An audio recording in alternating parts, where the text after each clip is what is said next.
Bienvenidos, Economía en Real Estate, segunda temporada. Mi nombre es Daniel Zampone y estoy con nuestro amigo Martín. Bueno, gracias a todos porque siguen llegando los mensajes, sigue llegando el afecto. Como dije el programa pasado, esto no es solo lo material, encierra mucho laburo, mucho afecto, muchas horas de a veces llorar, a veces reír, a veces ponerse contento. Pero bueno, sorprendido y agradecido por la cantidad de afecto y de buena onda que llegó. Así que bueno, lo vamos a estar agradeciendo todo el año. Como siempre les cuento, para entender el mercado inmobiliario tenemos que saber qué pasa con la política y con la economía. En el programa de hoy aceptamos la invitación de ir a hablar, fuimos nuevamente al Congreso a hablar con la diputada Jimena Latorre, diputada por Mendoza, radical. Agradecerle primero a ella por su tiempo y su prensa, porque nos trataron de mil maravillas. Está bueno cuando te dan apertura, te tratan de linda manera, es cálido el lugar, está buenísimo. Con Jimena tocamos tema económico, tema político y tema inmobiliario. Pasamos por todos los temas. Nosotros lo que vamos a hacer es ir a unos breves compromisos comerciales y cuando volvamos vamos a estar directamente desde el despacho de la diputada nacional Jimena Latorre.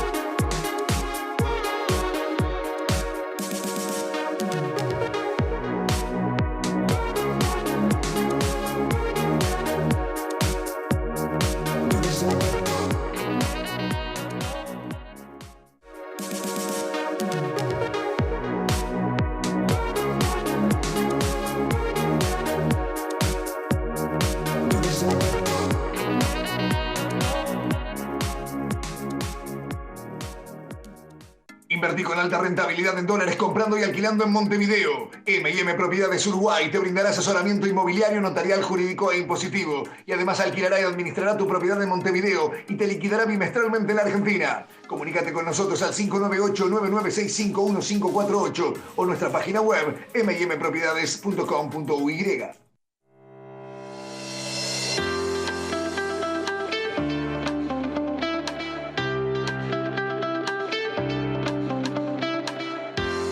Fiancor. La fianza de los corredores inmobiliarios. Te financiamos la garantía y el depósito hasta en 18 cuotas. No corras riesgos. Opera con corredores inmobiliarios matriculados. Conocenos ingresando a fiancor.com.ar. Fiancor. Garantías para alquilar. Contracte a firma electrónica. Legal y segura.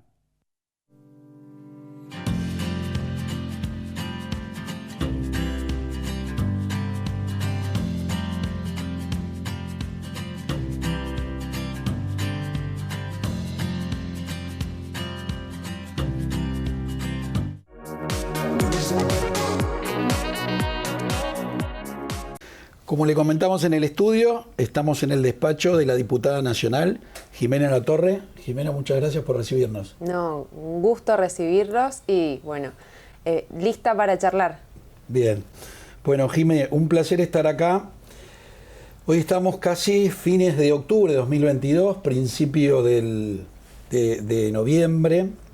¿Qué estás viendo hoy del país a nivel político y a nivel económico? Vamos a empezar con todo. Bueno, creo que lo que tenemos que ver es lo que están viendo muchos de los argentinos que la pelean día a día. Estamos a fines del tercer año de este gobierno, ¿no?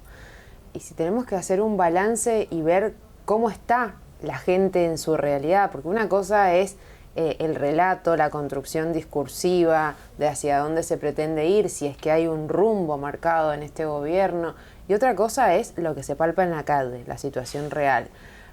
Casi 3 dígitos de inflación, vamos a llegar a fin de año con una inflación de 3 dígitos, porque la verdad que hablar de una inflación del 95, 97 o 100 es lo mismo en el bolsillo de los argentinos, con un tipo de cambio totalmente desfasado. El problema es que no tenemos un tipo de cambio, tenemos varios tipos de cambio, un abanico de tipos de cambio, y todas como, ¿viste cuando viste esos acolchados de parches? Son muchos parches, pero que no enganchan ninguno con ninguno. O sea, nunca vamos a alcanzar a poder tener una visión de largoplacista y una construcción largoplacista que nos permita crecer sostenidamente si estamos todo el tiempo con estos parches. Todo es la cultura del cortoplacismo y el parche, parece, si me pedís un balance de cómo llegamos a este tercer año del gobierno de Alberto Fernández y Cristina Fernández de Kirchner. La verdad que me preocupa porque todo esto repercute, como decíamos, en el día a día de los argentinos, en el deterioro y la crisis sociocultural que tenemos, y la economía nos condiciona. Nosotros, los argentinos vivimos de crisis en crisis, pero hay crisis que son mucho más profundas, y el vivir de crisis en crisis hace que vivamos en una crisis constante. Y no podemos naturalizar esto. En algún momento tenemos que tomar las decisiones estructurales que son necesarias, que van a doler más o menos, pero son necesarias para poder empezar a crecer sostenidamente, como ha ocurrido en el resto de los países de la región, de los que nos tenemos que copiar. O sea, no tenemos que inventar la rueda, tenemos que copiar lo que está bien hecho y funcionó, mirar un poquito para el costado. Permitime, Jimé, sumarme a dos cosas. Yo analizo el mercado inmobiliario, tengo un observatorio, y te estaba escuchando que hablabas de parche de la economía. Nosotros en el mercado inmobiliario lo que vimos en nuestro observatorio, que, por ejemplo, ley de alquileres, fue un parche de un parche de un parche, que todo salió mal y todo se enganchó mal. Porque si vos hubieras generado producción o cómo contener los capitales que hoy se están yendo a Paraguay, a Uruguay o a Miami, vos no hubieras necesitado ese parche. Entonces veníamos de un parche, de un parche. Y lo otro que hacías hincapié en el tema de la previsibilidad y la proyección, que, por ejemplo, para el rubro nuestro es fundamental. Elemental. A nosotros este año, viste que tuvimos a Guzmán, a Batakis y a Massa.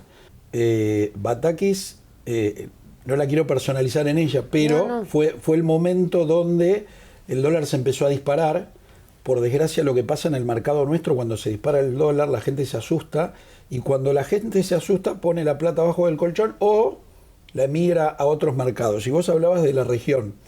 La vez pasada un colega me citó para hablar de mercado inmobiliario, ¿no? Y yo le tomé como referencia el mes de febrero.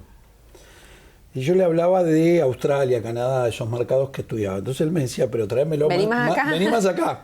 Hablemos de Chile y de Uruguay. Le levanté la vara. Brasil, Perú, Ecuador, Chile y Bolivia. ¿Estamos bien? 5 países de la región. Febrero de este año. Si vos sumás la inflación de esos 5, te da 1,93. La inflación de Argentina fue 4,7. Entonces este colega amigo, yo le decía, 5 países de la región no llegan a la mitad de inflación que tenemos nosotros. ¿Cómo querés proyectar? Bueno, es que esto que decís vos, la previsibilidad, tener reglas claras, y esto que decimos, rescatando lo del parche, ¿no? Las leyes que salen de esta casa, que salen de este Congreso, vienen a poner soluciones cortoplacistas, parches, en la coyuntura, pero no estamos dando las soluciones estructurales que necesitamos. Las soluciones estructurales requieren pocas leyes y leyes claras y que se cumplan. O sea, es todo el caminito el que hay que, para poder tener esa previsibilidad y seguridad jurídica que necesitan los mercados, el inmobiliario y cualquier otro. Sí. Porque si no, pasan estas cosas. Los índices son los que nos muestran que la falta de credibilidad, la falta de certezas, de certidumbre, de reglas claras, hacen estallar la inflación y el resto de las variables macroeconómicas que tenemos totalmente desfasadas. Pero lo que tenemos que concentrarnos es en que si tenemos leyes que vienen a hacer la excepción de la excepción de la excepción, o a regular parcialmente lo que hablábamos de los tipos de cambio, un abanico de tipos de cambio, ¿por qué no hacemos un poquito de introspectiva y decimos, bueno, a ver, qué es lo que está funcionando mal, qué es lo que queremos corregir con tantos subsidios, qué es lo que queremos corregir con tantos tipos de cambios, cuál es el meollo de este asunto. Y bueno, que no podemos correr detrás de la inflación. O sea, podemos seguir paritando hasta el infinito y vamos a tener actualizaciones salariales que nunca le van a ganar a la inflación, porque el problema que tenemos es del valor del tipo de la moneda, de nuestro tipo de moneda, un problema cambiario, un problema monetario y un problema de seguridad jurídica y certidumbre. Y me parece que fueras inmobiliaria, porque cuando analizás ley de alquileres, una de las cosas que se quejan los propietarios es seguridad jurídica. Y esto lo he charlado con inquilinos, que gracias a Dios la mayoría de los inquilinos son buenos. Tenés muy pocos que son malos, que son los que hacen ruido, ¿viste? Como el avión que cae. Pero mucha gente que retiró el producto del mercado me decía, Dani, no tengo seguridad jurídica, alguien se me queda, y después para sacarlo es todo un problema. Y encima tenés que pagar los impuestos y encima te lo rompen y te queda en mal estado. Entonces te escuchaba y que eso es como decís vos, ¿no? Se puede llevar al mercado inmobiliario o a cualquier otro mercado. A cualquier actividad. Y vos fíjate en esta relación contractual, la de los inquilinos y los propietarios, que en realidad la seguridad jurídica o la falta de seguridad jurídica con esta regulación que tenemos vigente afecta a las dos partes del contrato. Porque ¿qué es lo que está pasando? Vos lo debes saber mejor que nadie. ¿Qué está pasando en la realidad? Y como legisladora, la verdad es que, te soy sincera, me da vergüenza tener que decirlo y tener que charlar así abiertamente una realidad que está tan lejos de la legalidad. ¿Por qué? Porque cuando las leyes se apartan de la realidad de la ciudadanía, bueno, empiezan a haber dos planos. Uno, el de la realidad, y otro, el de la legalidad. En la realidad, o el mercado se retrae y no hay oferta, o los contratos se celebran por fuera del marco regulatorio. ¿Qué significa eso? Bueno, que a la inseguridad jurídica le añadimos más inseguridad jurídica, porque en el momento en que sea necesario, esperemos que no, judicializar esos contratos, no están celebrados en el marco de la ley, por lo tanto, no hay amparo para ninguna de las dos partes. O hay amparo para la parte más débil en la relación contractual, caen residualmente a la ley vigente y por ese riesgo es que es un círculo vicioso, volvemos a lo mismo, se retrae el contrato, el mercado. Por las dudas no alquilo, porque si alquilo si alquilo de manera conveniente, no estoy dentro de los parámetros legales. Conveniente o para no perder, por lo menos.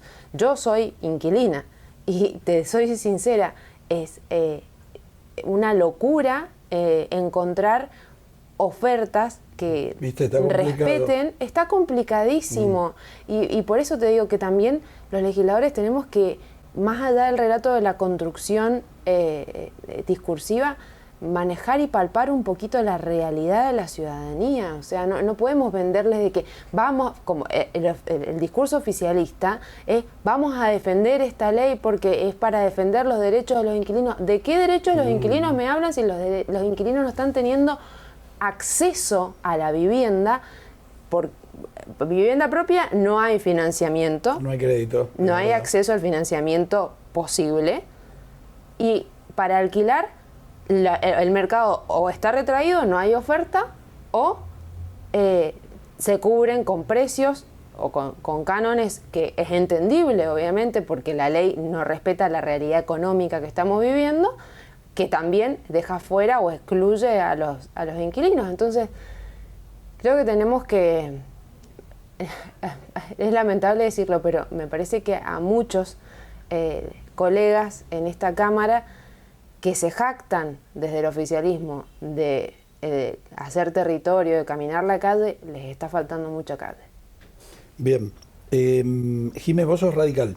Soy radical. La vez pasada, hará 2 meses, vino al piso Mariela Coleta, que es la presidenta del radicalismo de Capital. Sí. Una chica como vos, muy joven, muy agradable. Yo soy apartidario y le contaba un poquito mi historia. Yo soy un poco más grande que ustedes. Tenía a mi abuelo que vivía en Chascomús. Me acuerdo del 83, ¿sabés lo que fue Chascomús, no? Con Alfonsín. Y me acuerdo escuchar cuando yo era chico de Ilía. ¿Está bien? Y te vuelvo a decir, más allá, yo soy apartidario, pero no se le podía cuestionar la manera de gobernar, la parte económica, pero no se le cuestionaba la honestidad. La honestidad, sí. A Elías me acuerdo que, no sé, le decían la tortuga, lo cargaban con no sé qué, pero el tipo después se fue más pobre de lo que empezó, y terminó como jubilado, y Alfonsín, bueno, algo parecido. ¿Qué pasó que eso hoy está tan cuestionado, ¿no?, en la política? Bueno, mira, te voy a dar un ejemplo con esto que decís vos de terminó pobre. De esa época viene la normativa que prevé las pensiones vitalicias para los presidentes y vicepresidentes. ¿Por qué pasaba esto? O sea, el fundamento de esa norma, cuando la revisamos hace poco, o sea, la revisamos, te estoy hablando con algunos colegas, no ha pasado el proyecto del recinto, ni mucho menos, pero empezamos a ver, bueno, estas jubilaciones de privilegio, ¿de dónde vienen? ¿Cuál es el fundamento? Hay distintas jubilaciones de privilegio, en particular la de los presidentes y vicepresidentes. Bueno, el fundamento en su momento era quien le dedicó toda su vida a una carrera política, que una vez que llega al máximo, a la cumbre de esa carrera política, que es ser presidente de la nación, bueno, en una edad en la que luego no puede recuperar su actividad privada como para poder tener aportes y jubilarse de otra cosa, era entendible para que no pasen estas cosas, que sí, obviamente se descuenta que debía ser una persona honesta, bueno, no iba a tener de qué vivir más que de una jubilación, entonces tenía que tener una jubilación. ¿Qué está pasando hoy? Tenemos una vicepresidenta que cobra más de 4 millones de pesos porque cobra su sueldo actual, la pensión de ex presidente de su difunto marido y su pensión de expresidenta de la nación. Entonces, vos fíjate cómo se ha tergiversado la vocación política. Si está en funciones y además tiene otro ingreso que es el propio, ¿por qué acumula? Si el fundamento de esa norma, más allá de que la misma norma lo prohíbe, porque prohíbe tener más de 2 beneficios, ¿por qué acumular si el fundamento era otro? Creo que ahí hay una muestra clara de cuáles son las vocaciones, de a qué es lo que se aspira con la función pública. Hoy está muy deteriorado el concepto de el funcionario público, el gestor público, el político. Y a mí en lo personal realmente me duele muchísimo. A mí me encanta, tengo vocación pública, tengo formación de gestión pública, creo que es mi carrera y lo voy a seguir trabajando de esta forma. Y creo que el pensar que los políticos tienen que ser todos outsiders, que tienen que venir de afuera porque los políticos que estamos trabajando en esto, no es así, no todos tenemos esta misma. Y con estos dos claros ejemplos, que bueno, me cuesta hasta ponerlos en la misma oración a Cristina Fernández de Kirchner y a Ilía, está la muestra de que la política es una herramienta para dar los cambios que necesita la sociedad.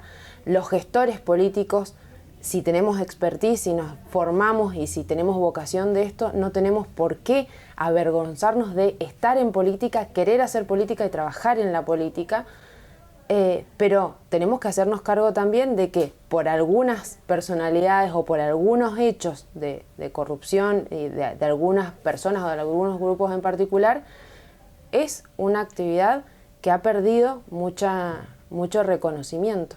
Bien. Jimé, te llevo una pregunta afectiva inmobiliaria. De todas las casas donde viviste, ¿en cuál fuiste más feliz y qué característica tenía esa casa? Fui más feliz en mi casa, bueno, yo soy de San Rafael, del sur de Mendoza. Qué lindo que es Mendoza, qué linda provincia. Hermosa. Hermosa. He vivido en muchas casas. Pero Debes ser buena esquiadora vos, ¿no? No soy buena deportista de ningún deporte, no es con el esquí en particular. Lo digo por las pistas de las leñas que están bárbaras. Sí, son divinos, divino, pero no, el título es que yo no soy buena deportista, en abstracto, ni el esquí tampoco.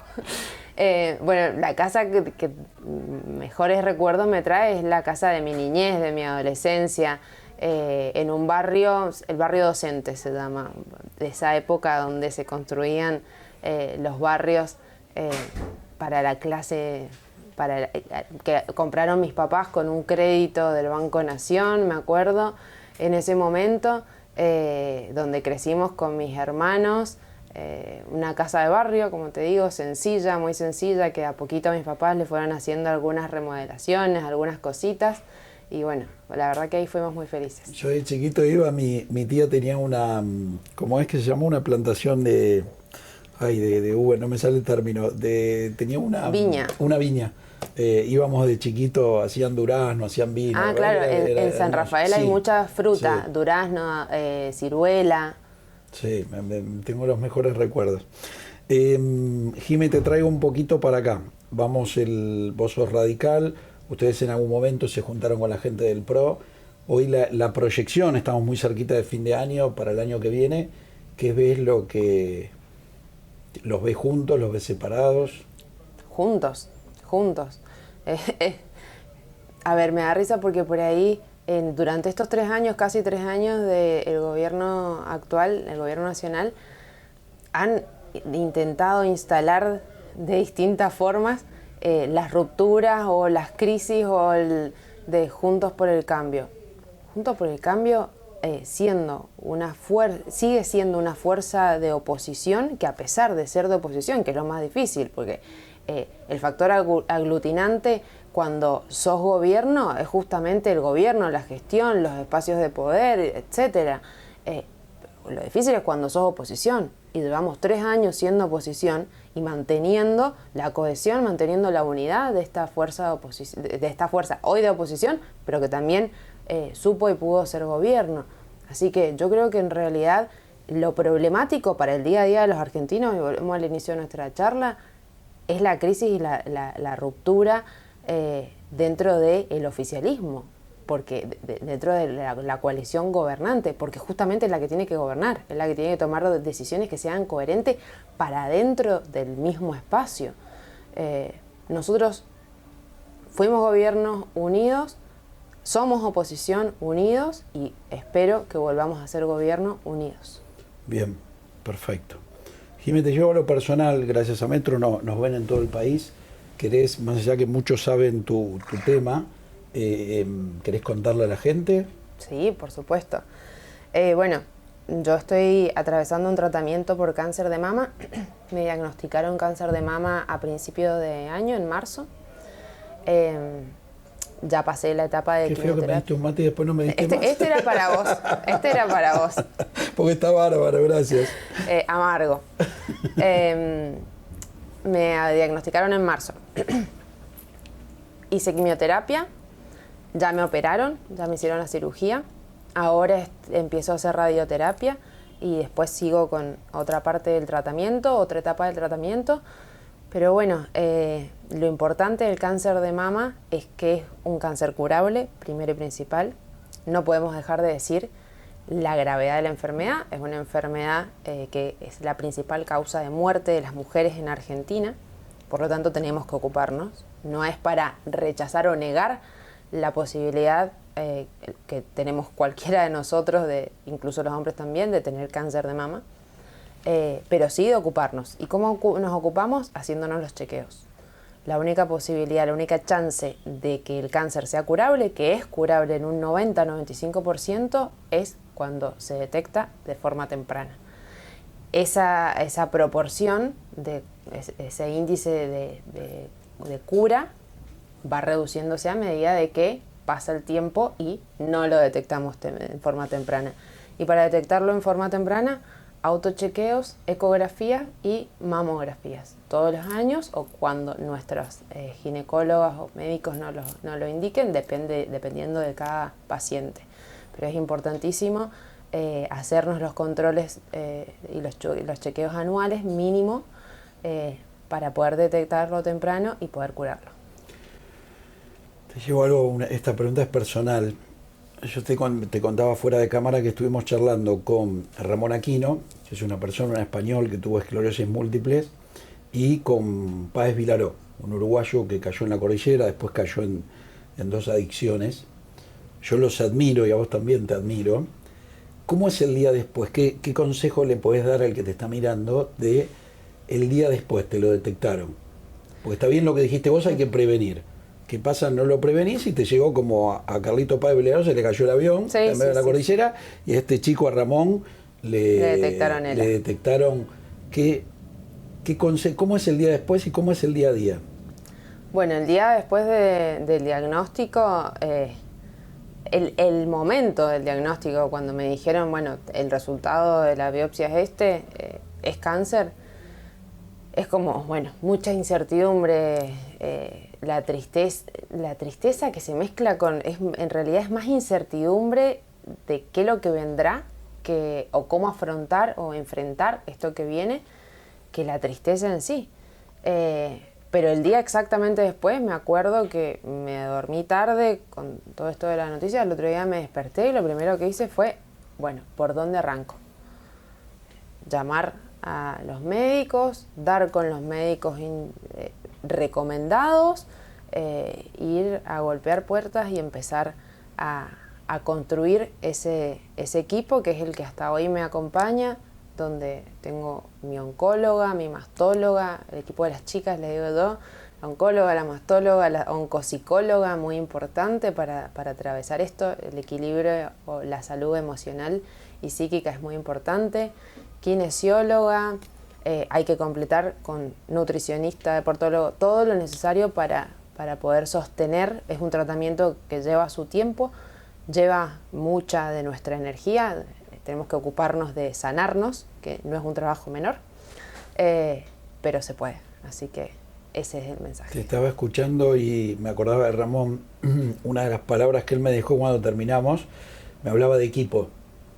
Me dice, lo primero que hice cuando tuve la noticia, armar mi equipo. Es fundamental. Que es profesionales y afectivo, ¿no? También.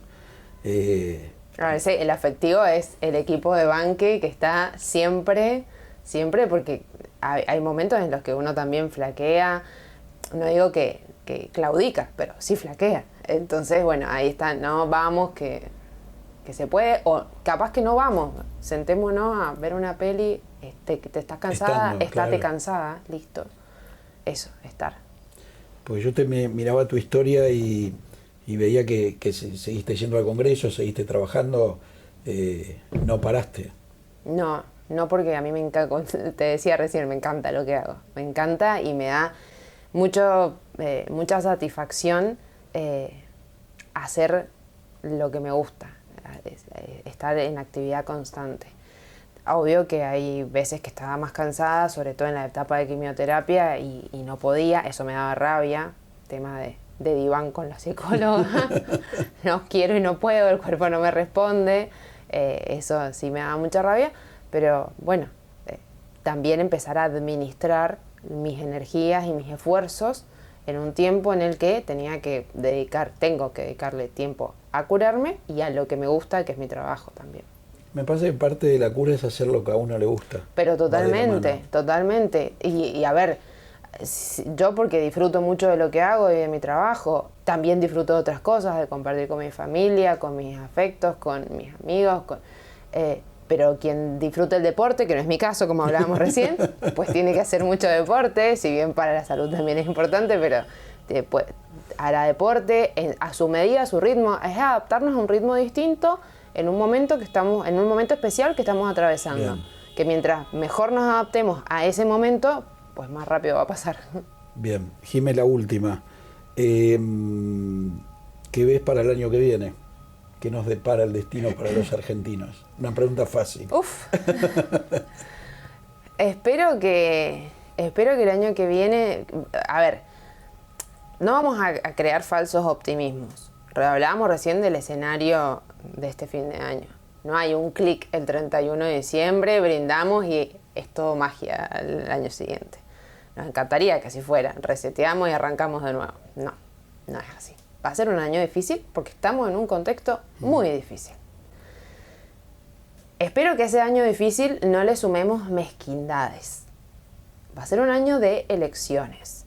Espero que no hayan espejitos de colores, ni humo, porque la gente da ese nivel de tolerancia y subestimar la inteligencia del electorado me parece que es una herramienta de la que la política tiene que de una buena vez por todas despojarse.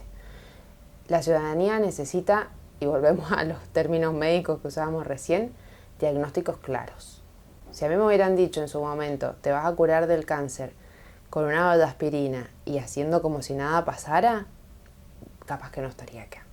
O sea, el tratamiento fue un tratamiento duro, es un tratamiento duro, duele, molesta, es incómodo y hay que atravesarlo. Pero es la única chance de salir adelante de manera sostenida. Tenemos que aceptar el diagnóstico que tenemos, tomar las decisiones estructurales que estamos posponiendo hace muchos años en nuestro país y salir de una buena vez adelante, pero en forma sostenida, para que, a ver, esto del relato de con todos los argentinos adentro, yo no veo que estén todos los argentinos adentro. Hay muchos argentinos que están por fuera. Hay muchos argentinos que no llegan a fin de mes. Tenemos un 40% de pobreza, divididos. Entonces, basta de las soluciones facilistas.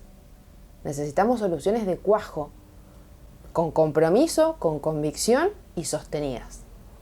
Bien, bueno, Jimé, una genia, gracias por tu tiempo. Permitime, te voy a poner en ese cuadrito con Ramón, con Carlitos Páez y a vos.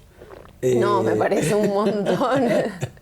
No, permitime lo que lo haga. Y bueno, gracias por los mates, estaban muy buenos. Te falta otro, para que no sea. Y ahora después en el corte me tomo el próximo. Bueno, de verdad, Jimé, creo en la ley de la atracción, creo en la energía, tenés buena vibra. Bueno, gracias, y te felicito por lo que haces y soy un admirador tuyo. Por favor. Gracias, Jimé. Vamos a los compromisos comerciales y volvemos desde el estudio.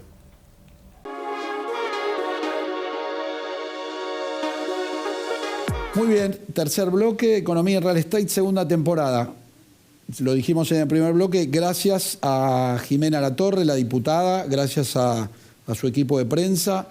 Nos trataron fantástico, bueno, fueron muy cálidos, muy agradable. La nota seguramente la vamos a volver a convocar o nosotros iremos al Congreso.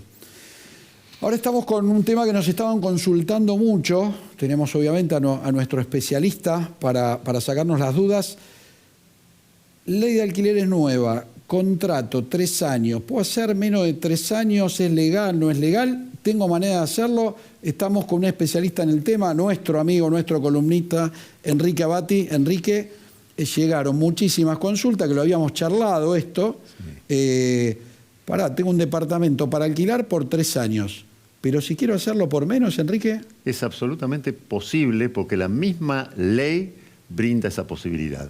O sea, el artículo 1198 del Código Civil y Comercial establece en su última parte que el inquilino, estando en el uso y goce del inmueble, puede renunciar al plazo mínimo legal. Entonces, perfectamente se puede suscribir un contrato por 1 año y medio, 2 años, lo que libremente fijen las partes. También hay otra posibilidad, que lo da el artículo 1199, última parte, que es el alquiler para el cumplimiento de una finalidad determinada. Por ejemplo, a alguien que va a estudiar en la Facultad de Medicina. Bien. Entonces, bueno, va a hacer un curso de marzo a noviembre o diciembre.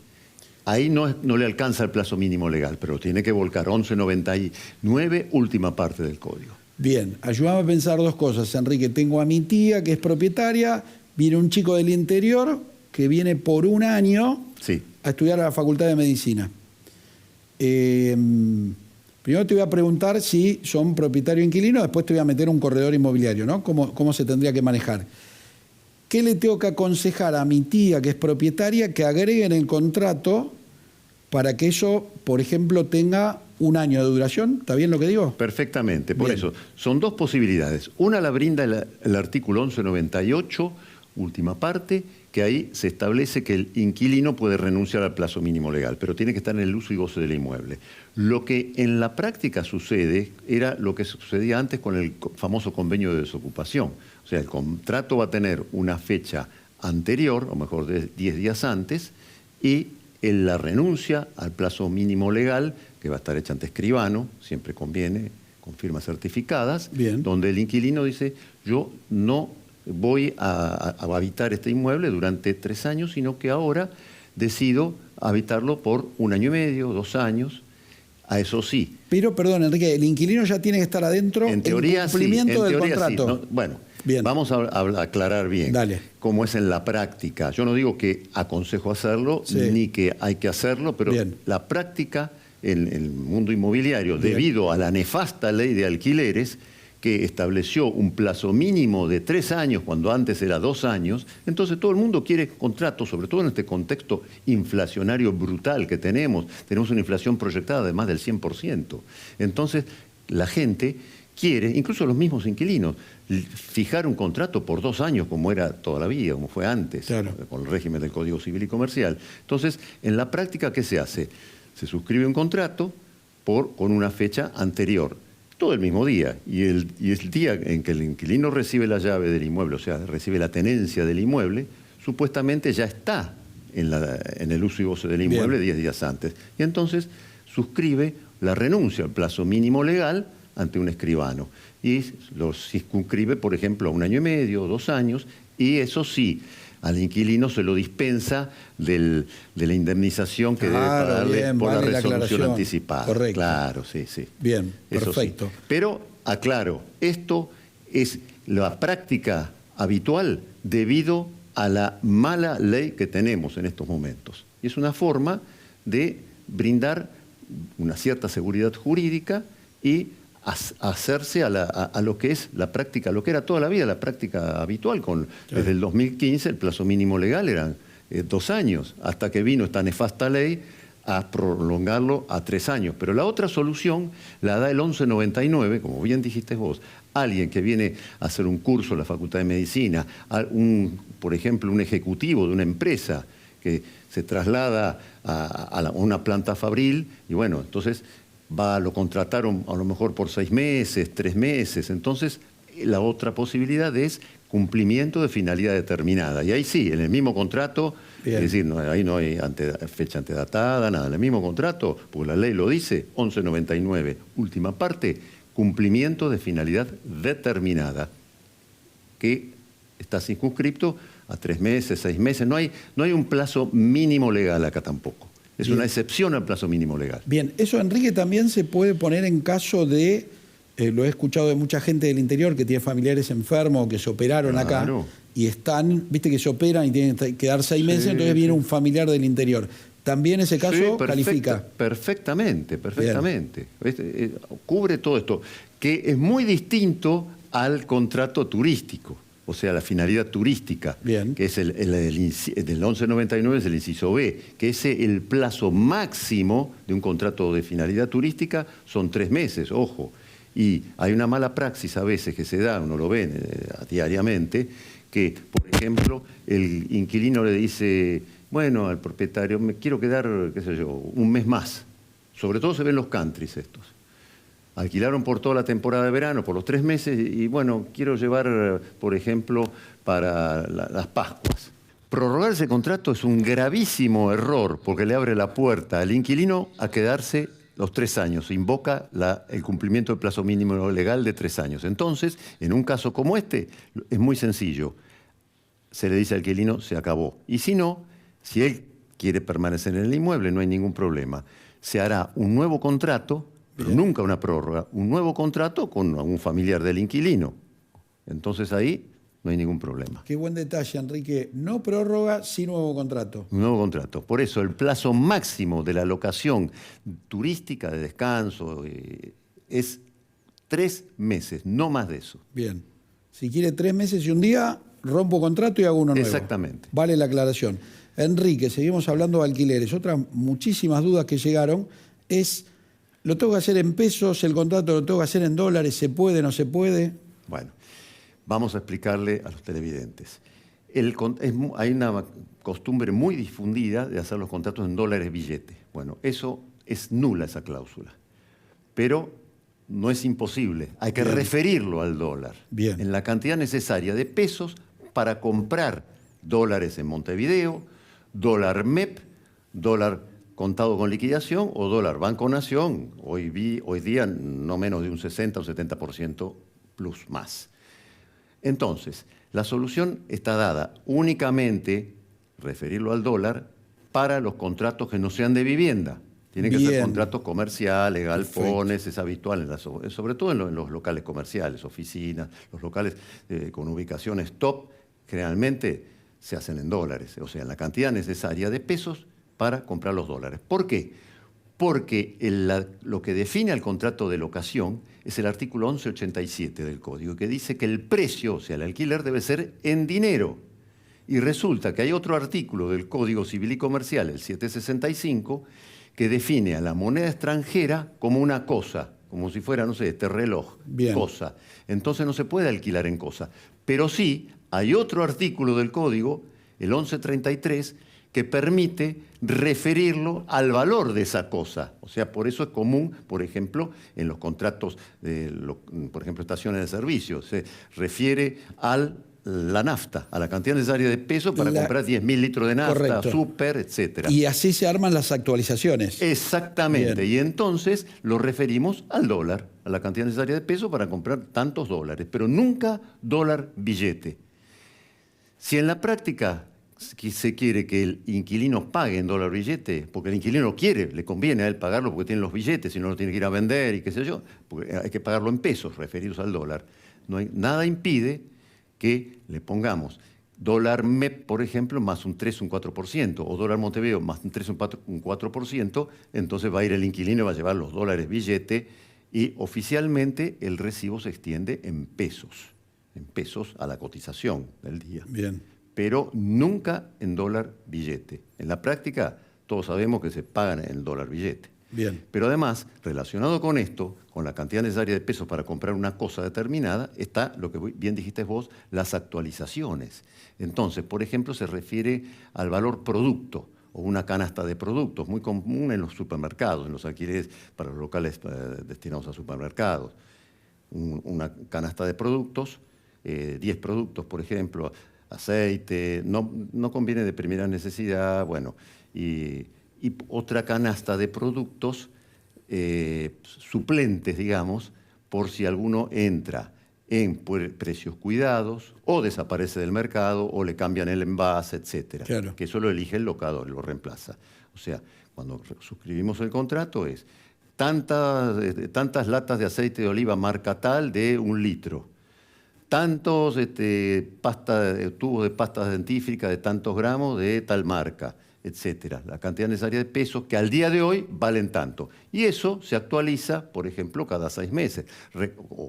Hoy se está actualizando en realidad cada 4 meses. Eso te iba a preguntar. Claro, recordemos a los televidentes que esta nefasta ley de alquileres tiene alguna cuestión positiva, que es derogó la prohibición legal de indexar. Entonces hoy se pueden utilizar índices para todos los contratos, cualquier índice, índices de la INDEC, índices de la Cámara de la Construcción, etcétera. A nivel provincial, índices de las provincias, no hay ningún problema.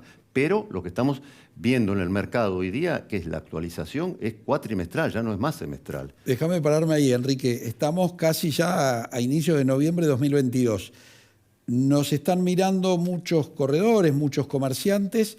¿Qué recomendás para esos contratos comerciales? ¿Cada cuánto actualizás y qué porcentaje le subirías? Bueno, si estamos haciendo escalonamiento, hay que tener un poquito de futurología hoy Bien. día. Ahí Claro, te quiero ver. porque no sabemos, porque si utilizamos índices no hay ningún problema. Si Bien. utilizamos un índice del INDEC, Sí. por ejemplo IPC, índices del precio del consumidor. Pero si estamos escalonando, previendo la inflación futura, y bueno, hoy día un escalonamiento semestral se está dando en no menos del 40% semestral, de 40 al No menos 42%. del 40 semestral. ¿Y vos recomendás semestral o cuatrimestral? Yo cuatrimestral. Cuatrimestral, Para ¿cuánto mantener- le agregarías, Enrique? Y por lo menos un 22%, un 25%. Un 25 cuatrimestral, perfecto. Sería, no, más, un Bien. 30%. Claro, pues si lo tomamos con la inflación de este año... Claro, porque no se sabe en qué va a terminar Sí, es esto. terrible. Ya están hablando los economistas de arriba del 100% de inflación. Entonces, estamos al borde de la hiperinflación. Sí. Y esto altera todos los negocios, porque lo que vos bien sabés, Daniel, un contrato tiene que ser equilibrado. O sea, ninguna de las partes puede perder, porque si no, se produce un perjuicio para una de las partes en beneficio de la otra. Eso se llama, en derecho, enriquecimiento sin causa. Entonces, el alquiler tiene que ser equilibrado. Cuando se rompe ese equilibrio, ahí se produce un enriquecimiento sin causa. Si el inquilino está pagando menos de lo que debe pagar por el precio de mercado, se está enriqueciendo ilícitamente. Y si es al revés, porque el propietario, a lo mejor, supongamos en estos contratos que estamos hablando de escalonamiento, sucede algo impensado y baja bruscamente la inflación. Entonces ahí se rompe el equilibrio y el propietario le está cobrando mucho más alquiler que el de plaza. Por eso el mejor método para fijar los alquileres, y esto es aconsejable una vez por año o año y medio, en los contratos a largo plazo, sobre todo los comerciales, es la fijación del alquiler por tercero. ¿Y quién es el tercero único que conoce el mercado del inmobiliario? Ustedes, los corredores inmobiliarios. Entonces, un corredor inmobiliario por cada parte y un tercero elegido ya de común acuerdo que va a desempatar. Y entonces ahí vamos a tener el alquiler genuino, el alquiler lógico, el alquiler de plaza, porque esto se hace en los contratos así a largo plazo, cada año y medio más o menos las partes se reúnen y fijan de buena fe el alquiler. Se pone un plazo, 30 días, y bueno, y así es. Y es el precio lógico de mercado. Bien. Bueno, Enrique, brillante como siempre, gracias. Bueno, te vamos a seguir mandando las consultas para que después le vamos contando a la gente. Y después acordate que para fin de año tenemos que hacer un cierre del año de lo que viste vos como propietario, como abogado, qué pasó con ley de alquileres, qué pasó con la inflación. Eso después a uno de los últimos programas del año le vamos a dar el punto de vista a la gente. Y vamos a hablar de algo que es algo tremendo que está ocurriendo en estos momentos. Muchos desalojos, estamos haciendo nosotros muchos desalojos de casas intrusadas o usurpadas. Uy, me encantó ese tema, Enrique. Hay muchísimas usurpaciones en este momento. Te freno ahí. La próxima vamos con el tema de desalojos. ¿Cómo no? Gracias por venir, Enrique. Gracias a vos. Vamos a los compromisos comerciales y volvemos para el editorial de la semana.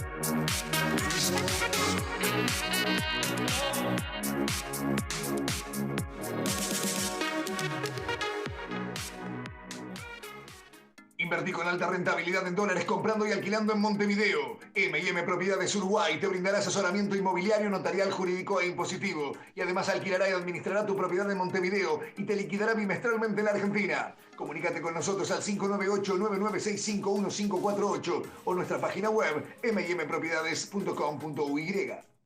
Fiancor. La fianza de los corredores inmobiliarios. Te financiamos la garantía y el depósito hasta en 18 cuotas. No corras riesgos. Opera con corredores inmobiliarios matriculados. Conócenos ingresando a fiancor.com.ar. Fiancor. Garantías para alquilar.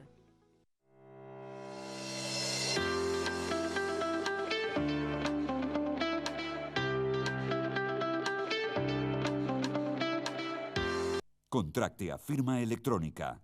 Legal y segura.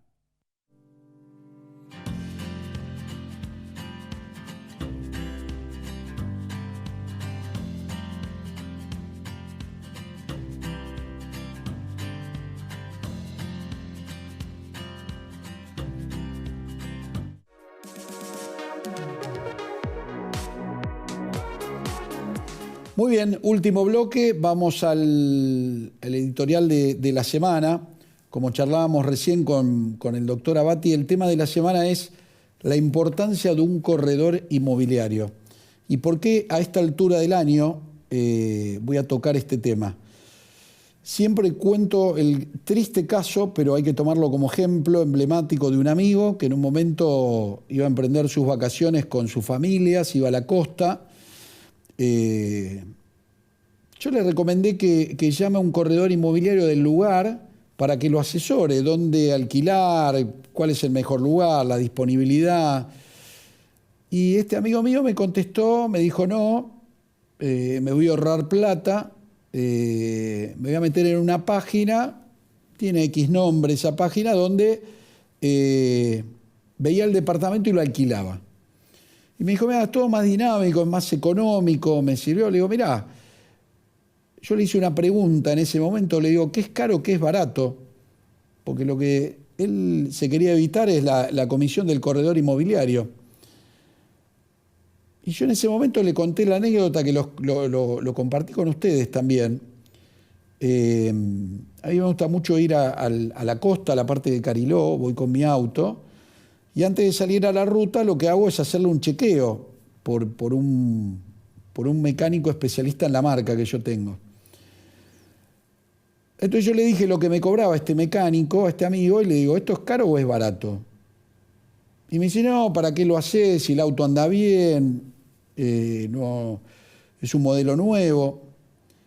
Y le digo, ¿sabes qué pasa? Le digo, para mí es barato porque no tiene precio que yo vaya con mi familia en la ruta y estar seguro de que el auto está en las condiciones técnicas. Esto fue la charla que tuvimos previo a que él se vaya a la costa. Entonces le dije, son puntos de vista, para mí es barato porque me da tranquilidad. ¿Cuánto vale mi tranquilidad? La verdad que no tiene precio y eso no me parecía un precio excesivo.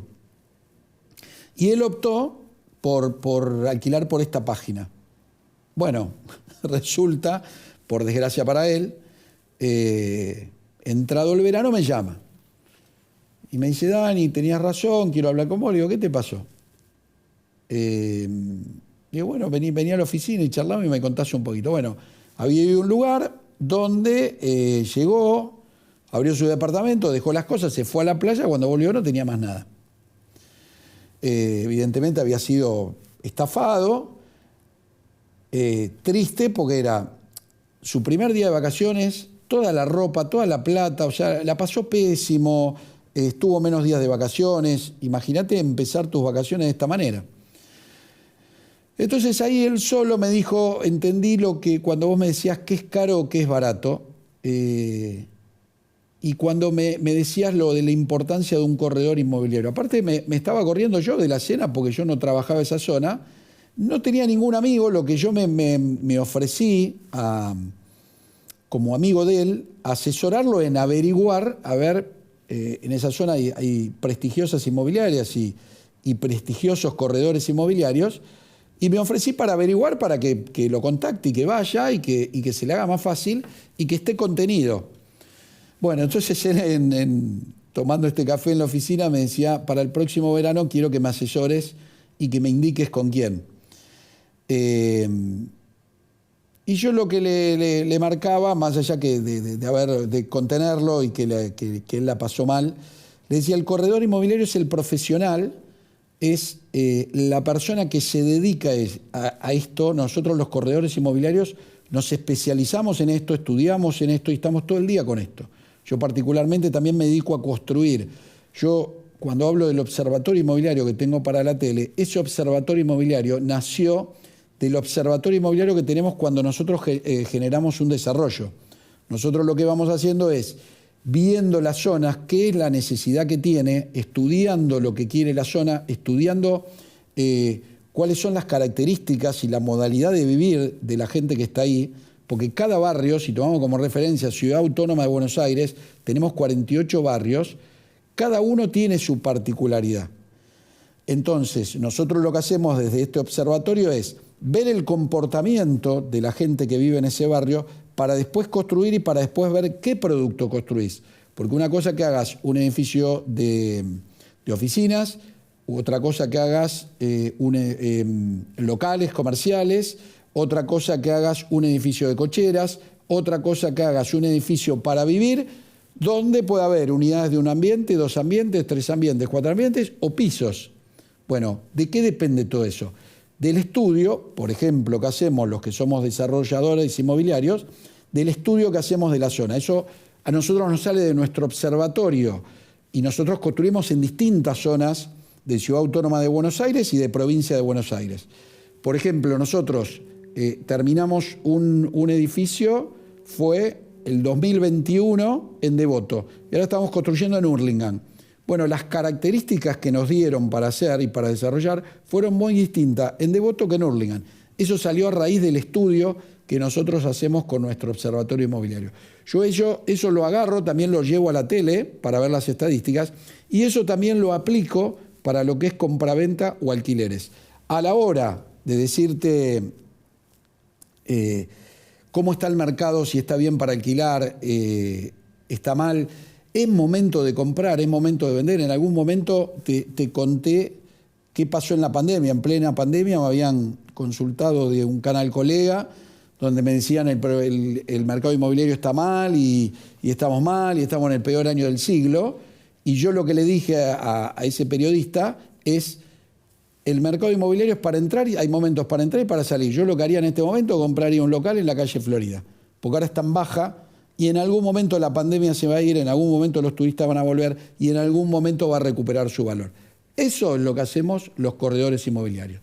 Por eso desde acá te lo recomiendo. Siempre un corredor inmobiliario de confianza tenés que tener. Te va a hacer ganar plata y tiempo. Como te digo todas las semanas, para entender el mercado inmobiliario tenés que saber qué pasa con la política y la economía. Esto fue Economía y Real Estate, segunda temporada. El nombre de él es Martín, el mío Daniel Zampone. Hasta la semana que viene.